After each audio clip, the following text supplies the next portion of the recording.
பராசரர் ஜோதிட மணிமன்றத்தில் பயணிக்கக்கூடிய அனைத்து ஜோதிட சொந்தங்களுக்கும் கரூர் அஸ்வமணி மேகலையின் அன்பான வணக்கம். பராசரர் ஜோதிட மணிமன்றத்தில் இது 5ஆம் ஆண்டு வாட்ஸ்அப் குழு மீட்டிங். இதில் உண்மையாலுமே இவ்வளோ பேர் பயணிக்கிறத நானும் எல்லாத்துக்கும் செல்ல பிள்ளையாக பயணிக்கிறதுல எனக்கு ரொம்ப ஒரு சந்தோஷம். எல்லாத்தையும் பார்க்குறதுல மன மகிழ்ச்சி. 5 வருஷம், இது 5ஆவது வருஷம். எதையும் எதிர்பார்க்காமல் எல்லா ஆசான்களும், ஜோதிட ஆசான்களும், குருமார்களும், அண்ணன்களும், தம்பிகளும் தேடி எங்கெங்கேயோ இருந்து எல்லா மாவட்டங்கள்லேருந்தும் இங்கே வந்து கூடியிருக்கிறது ரொம்ப சந்தோஷமாக இருக்குது. உங்களையெல்லாம் அன்புடன் வரவேற்று நெஞ்சார்ந்த மன மகிழ்ச்சியோடு ஒரு சந்தோஷமான விழா துவக்கமாக எமதருமை குருமார்களான திரு மதுரை வாசியோகி பொன்னையா சுவாமிகள் ஐயா அவர்கள் வசிஷ்ட ஐயான்னு சொல்லணும், பேரெல்லாம் சொல்லக்கூடாது, இருந்தாலும் என்னோடய குருநாதர் அவர். அடுத்தது எனது தந்தை ஜோதிட திண்டுக்கல் ஐயரசர்மா ஐயாவுக்கும் திரு சந்திரன் ஐயாவுக்கும் இன்னும் அஸ்வ பாபு அண்ணா வந்து கொண்டே இருக்கிறார் அவருக்கும் என்னுடைய, ஏன்னா இவங்க 3 பேர் தான் ஜோதிடத்தில் நம்ம வாட்ஸ்அப் குழுவில் 3 பேர் தான் பெரிய ஜாம்பவான்கள், நமக்கு தூண்கள் மாதிரி கவனிச்சிட்டே இருப்பாங்க. ஆனால் தலையை காட்ட மாட்டாங்க. எங்கேயாவது பிரச்சனை வெடிக்குது அப்படின்னா அப்போ தான் உள்ளே வருவாங்க. அந்த மாதிரி குழு அமைதியாக இருந்ததுன்னா திடீர்னு அஸ்வபாபனா உள்ள என்ட்ரி கொடுப்பாரு. யார் பதில் போட்டாலும் அவங்கள கலாய்க்கிறது நம்ம ஐயாவோட, திண்டுக்கல் ஐயசேமா ஐயாவோட வேலை. இந்த மாதிரி ஆமாம், எல்லாத்துக்கும் ஒரு கேட்டை போடுறது, ஒழுங்காக ஒருத்தரை கூட பேச விடுறதில்ல. இதுக்கு பயந்துக்கிட்டே யாரும் பேசுகிறதே இல்லை வர வர. அதில் ஆமாம், அதெல்லாம் பார்க்காதீங்க, உங்கள் பாட்டுக்கு பேசுங்க. நான்லாம் எதையுமே காது கொடுத்து வாங்க மாட்டேன். இதில் எமதருமை அண்ணா திரு ஸ்மோகா, அதாவது கர்நாடகாவிலேருந்து 3 நாளைக்கு முன்னாடியே சென்னை வந்துட்டார் ஆர்வ கோளாறில். அந்த அளவுக்கு ஒரு ஆமாம் அதிகம் நடந்தே வந்திருப்பாருன்னு நினைக்கிறேன். அந்த மாதிரி என்ன தலைப்பு ரெடி பண்ணிட்டீங்களா? சரி, அவரை பேச சொல்லி நன்றிங்கக்கா. சீக்கிரம் பேசிடுறேன். குருமார்களை வணங்கி திரு வாசியோகி சாமிகள், திரு சர்மா சாமிகள் மற்றும் அனைத்து குருமார்களையும் வணங்கி என்னுடைய சிறிய உரையை நான் பதிவு செய்கிறேன். என்னன்னா கோபப்படுற அப்படியா? இப்போ 4ஆம் பாவத்தை பற்றி ஒரு சின்ன புரிதல். 4ஆம் பாவங்கிறது சுகஸ்தானம். இந்த 4ஆம் பாவம் இருதயம், தாய், வீடு, மனை, வண்டி, வாகனம், இதை பற்றி எல்லாம் 4ஆம் பாவத்தை எடுத்து பலன் சொல்கிறோம். இந்த 4க்கு 9ஆம் இடம், 9, 12 சம்மந்தம் இருந்தால் அவங்களுக்கு பூமி, மனை, வீடு யோகம், வாகன வசதி உண்டு. செவ்வாய் 4ஆம் இடம் வலுத்தாலும் பூமி யோகம் இருக்கும். 4 கூடையம் 4ல் இருந்தால் விரைவில் திருமணம் நடக்கும். 4, 7 தொடர்பு படிக்கும் காலத்திலே திருமணம் அமையும்.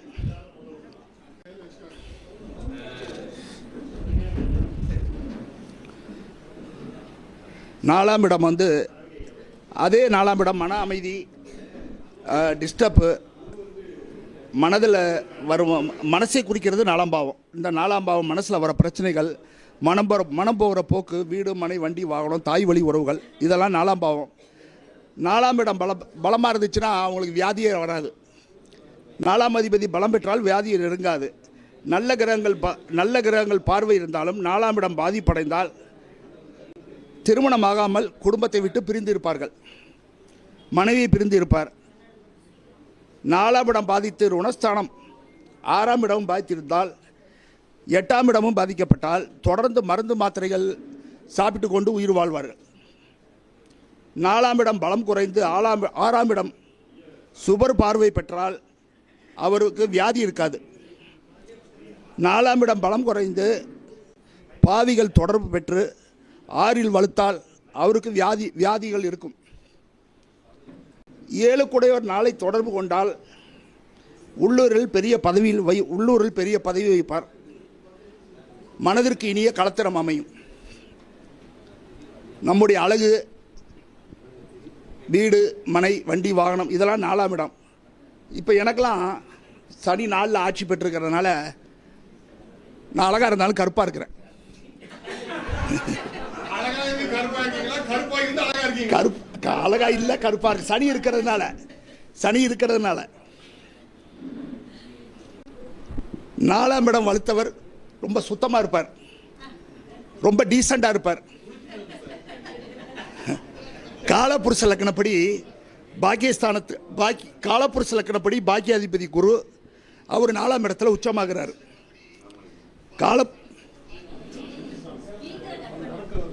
காலபுருஷ சுகஸ்தானத்தில் பாக்கியாதிபதி குரு உச்சமாகிறதுனால அவருக்கு 4க்கு 9ஆம் இடம் பாக்கியஸ்தானமான குருவின் வீட்டில் சுக்கிரன் உச்சமடைகிறார்.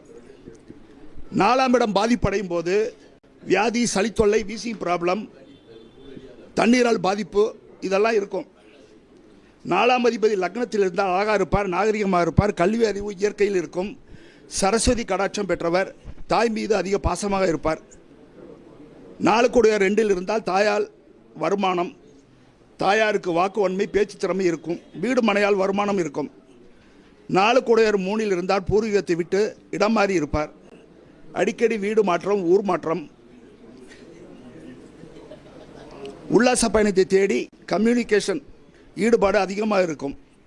4 கூடிய 4இல் இருந்தால் ஆரோக்கியமானவர், விரைவில் திருமணம், நல்ல கல்வி அறிவு, அழகாக இருப்பார், கால்நடைகள் வளர்ப்பதில் ஈடுபாடு இருக்கும்.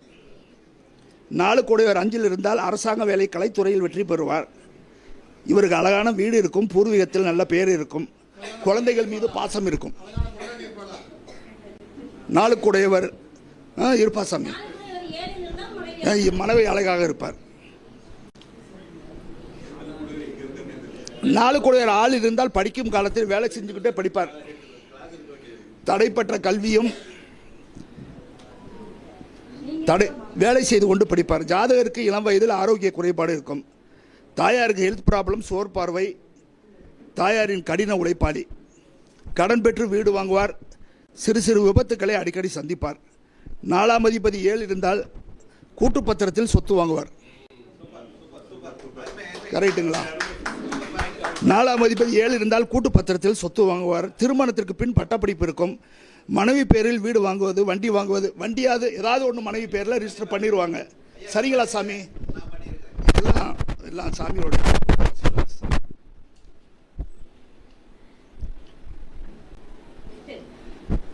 7 என்ன முடிக்கலையே.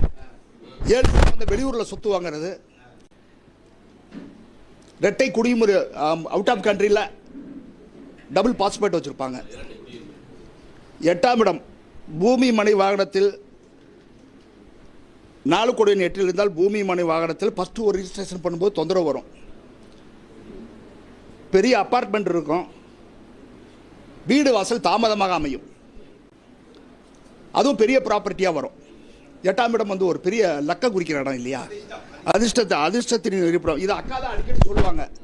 காலபுருஷ தத்துவத்தை குழுவில் உணர்த்துறதே எனது மதிப்பிற்குரிய அன்பு சகோதரி, மூத்த சகோதரி சிம்மநாயகி அவர்கள். இதை குழுவில் கற்றுக் கொடுத்தது அவங்க தான். ஆமாம், போன ஜென்மத்தில் இது போன ஜென்ம தொடர்பு. நான் கும்பா, அவங்க எனக்கு 11ஆம் இடம் பூரா. அதான் நீங்கள் சொல்லுவீங்களா அடிக்கடி, மீன் இலக்கணத்தில் பிறந்த பெண்சிங்க ஒன்று இருக்குது தெரியுமா, மணிமேகலை அப்படின்னு ஒரு ட்ரிப் யூடியூப்பில் சொன்னீங்க. அதை நான் ரெக்கார்ட் பண்ணி வச்சுருக்கேன் சாமி. அப்புறம் தாய் வழியில் புத்திர தோஷம் இருக்கும், மனக்குழப்பம் இருக்கும். 4 கூடிய 9இல் இருந்தால் வீடு பிரம்மாண்டமாக இருக்கும், சொந்த இருப்பிடம் சொந்த ப்ராப்பர்ட்டி வாங்கின உடனே அவர் வாழ்க்கை யோகமாக இருக்கும். தந்தை வழியில் சொத்துக்கள் சிறு பிரச்சனையை அனுபவிப்பார். 4 கோடி 10இல் இருந்தால் வீடும் தொழில் செய்கிற இடமும் ஒரே இடத்துல இருக்கும்.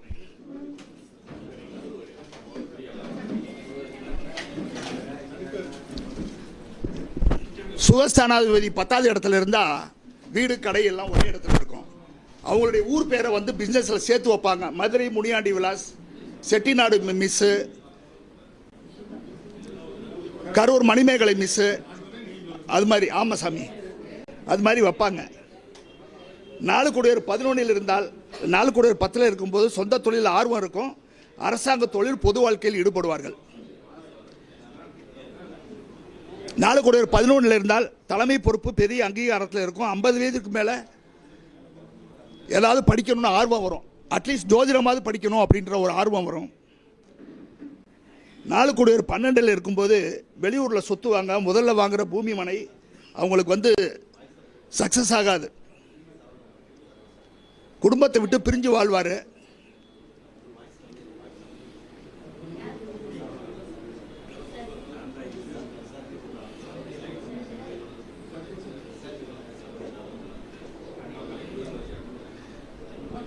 இது சின்னதாக ஒரு 5 டிப்ஸை சொல்லிட்டு என்னுடைய பதிவை நிறைவு செய்கிறேன். இன்னும் குருமார்கள் எல்லாம் பேச வேண்டியிருக்கிறாங்க.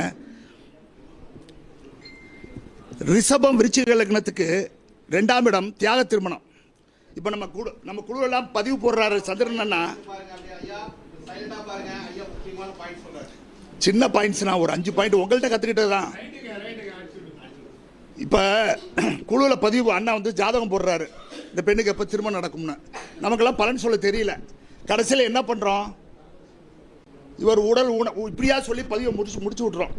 எதுக்கு எடுத்தாலும் எதுதான் சொல்கிறோம். உடல் ஊனமுற்ற பெண்ணை திருமணம் செய்வார், இல்லை குழந்தை இருக்கிற ஒரு பெண்ணை திருமணம் செய்வார், இல்லாட்டி கணவனை இழந்தவரை திருமணம் செய்வார். இப்படிலாம் சொல்லி இது பண்ணோம். ஒரு பெண்ணு திருமணம் ஆகிறதுக்கு சூப்பர் டிப்ஸு. அந்த பெண்ணு வாயு மூலையில் படுத்து தூங்கினா அவங்க காத்தா பறந்து போயிடுவாங்க சீக்கிரம். இது ஒரு டிப்ஸு. இல்லை சார்,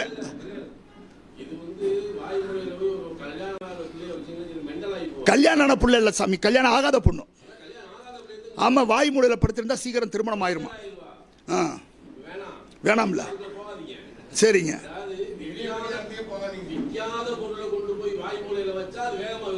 சரிங்க, விரட்டி உள்ள சாமி. அதுவே கல்யாணம் பண்ணிட்டு போயிரும்ல. படுக்கை அறை. சரிங்க சாமி. பிழையை திருத்திய எங்களது குரு. சரி, நம்ம என்னுடைய பிழையை சுட்டி காட்டிய குருநாதருக்கு எல்லாரும் ஒரு கைத்தட்டல் கொடுங்க. எல்லாரும் ஜோரா கைத்தட்டுங்க. இன்னும் 4 பேர் தட்டல, கைத்தட்டல. ரிஷபம் விருச்சிக லக்னத்துக்கு 2ஆம் இடம் தியாக திருமணம். 12-7 சம்பந்தம் வேறு லக்னமாக இருந்தால், ரிஷபம் விருச்சிக லக்னம் 12-7 சம்பந்தம் வேறு சம்பந்தமாக இருந்தால் தியாக திருமணம். விதவை பெண், ஏழை பெண், உடல் ஊனமுற்ற பெண்ணுக்கு ஆதரவு கொடுத்து திருமணம் முடிப்பார். விருச்சிக லக்னம் பெரிய செல்வம். 8ஆம் இடம் வளர்த்தவன் பிறருக்கு உதவி செய்து காப்பாற்றுவார். 8ஆம் இடம் நீசம் பெற்றவருக்கும் பிறருக்கு உதவி கிடைக்கும். 2ஆம் இடம் வந்து ஆரம்ப பணம். ஆரம்ப காலத்திலே வந்து பணக்காரன் ஆகும் 2ஆம் இடம் வளர்த்தவர்.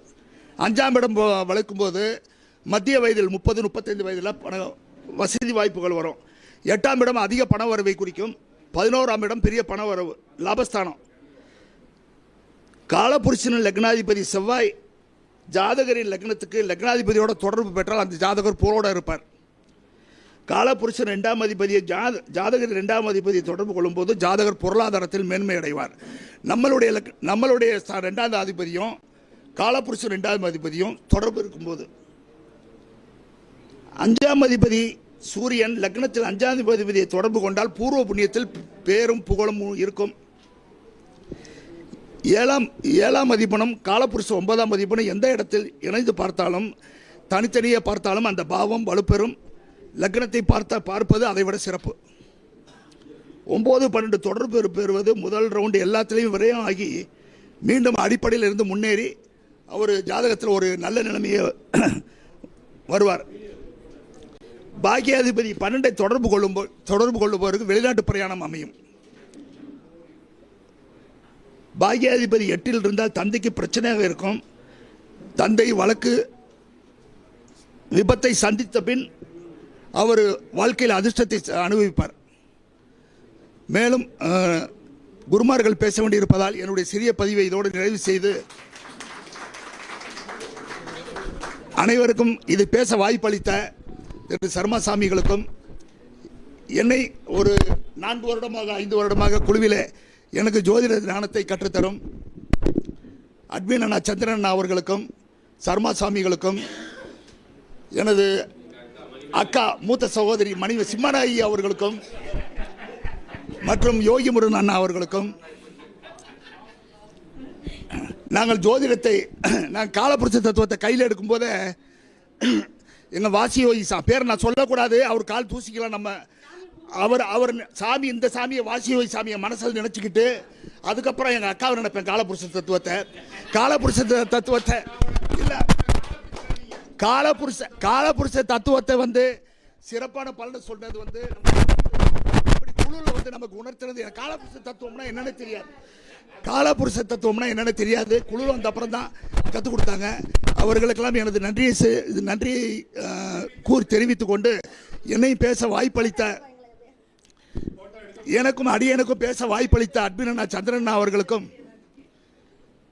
எனது நெஞ்சார்ந்த நன்றியை தெரிவித்துக் கொண்டு எனது சிறிய உரையை இத்துடன் நிறைவேற்றிக் கொள்கிறேன்.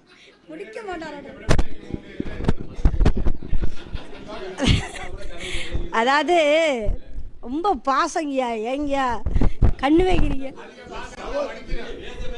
அதாவது ஒவ்வொரு பாவமும் வலுத்தா என்ன பண்ணும் அப்படிங்கிறத 4ஆம் பாவத்தை வச்சு மற்ற எல்லா பாவத்தையும் அழகாக குறிப்பிட்டிருக்காரு. இதில் எந்த பாவமாக இருந்தாலும், இப்போ 4ஆம் பாவம் அப்படின்னா 4ஆம் பாவம் வலுத்தாலும் சுத்தமாக இருந்தாலும் சுபகிரகம் இருந்தாலும் அதற்கு பாக்கிய பாவம் நல்ல வலிமையாக இருந்தால் தான் நம்ம அந்த விஷயத்தை அனுபவிக்க முடியும். அப்போ 4ஆம் பாவம்ங்கிற ஒரு விஷயம், வீடு மனை வாங்குறோம் அப்படின்னா அதற்கு பாக்கிய பாவம் கெட்டுச்சுன்னா வாங்கத்தான் முடியுமோ தவிர அனுபவிக்க முடியாது. அப்போது அதற்கு எந்த பாவமாக இருந்தாலும் அதற்கு பாக்கிய பாவம் அனுமதிச்சுது அப்படின்னா அதை கொண்டாடும் அளவுக்கு தெய்வமே அருள் புரியுங்கிறது தான் முக்கியமான விஷயம். வராது. அதில் அந்த மாதிரி தான் அடுத்து